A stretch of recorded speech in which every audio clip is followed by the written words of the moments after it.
बीड़ा वाली विद्या वाली हंसा वाली माँ, बीड़ा वाली विद्या वाली हंसा वाली माँ।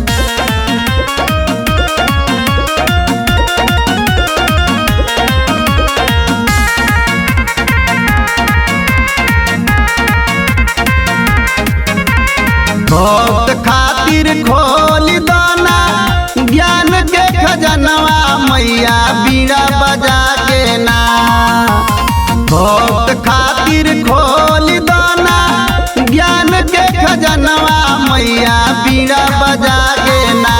ए मैया बीड़ा बजा के ना दे दा भगतन के दर्शनवा मैया बीड़ा बजा के ना। मैया बीड़ा बजा के ना दे दो भगतन के दर्शनवा मैया बीड़ा बजा के ना। मैया बीड़ा बजा के ना।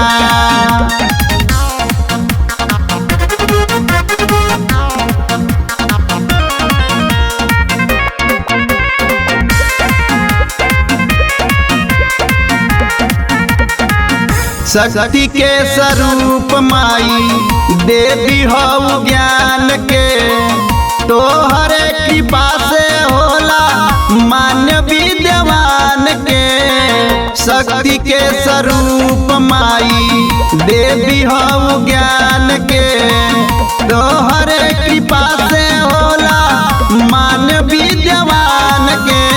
हर युग में कैले बारू तू ही कलयनवा मैया बीड़ा बजा के ना। ए मैया बीड़ा बजा के ना दे दा भगतन के दर्शनवा मैया बीड़ा बजा के ना। मैया बीड़ा बजा के ना दे दा भगतन के दर्शनवा मैया बीड़ा बजा के ना।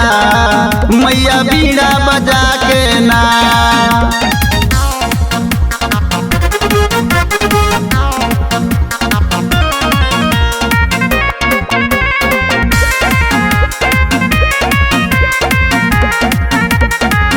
हंस के सवारी सोहे चारों वेद साथ में फूलवा सफेद सोहे कमल के हाथ में।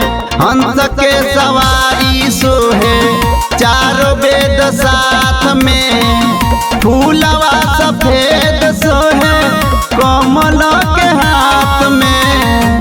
कवि कंठ बास कैलू भइले महनवा मैया बीड़ा बजा के ना। ए मैया बीड़ा बजा के ना दे दा भगतन के दर्शनवा मैया बीड़ा बजा के ना। मैया बीड़ा बजा के ना दे दा भगतन के दर्शनवा मैया बीड़ा बजा के ना। मैया बीड़ा बजा के ना।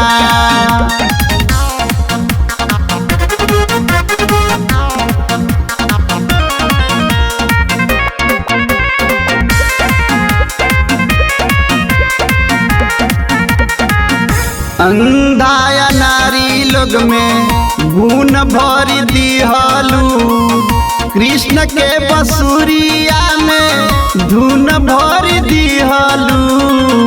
अंधाया नारी लोग में गुण भर दिहलू कृष्ण के बसुरिया में धुन भर दिहलू। श्रद्धा सुमन से जग में होत बापू जनवा मैया बीड़ा बजा के ना। ए मैया बीड़ा बजा के ना दे दा भगतन के दर्शनवा मैया बीड़ा बजा के ना। मैया बीड़ा बजा के ना दे दा भगतन के दर्शनवा मैया बीड़ा बजा के ना। मैया बीड़ा बजा के ना।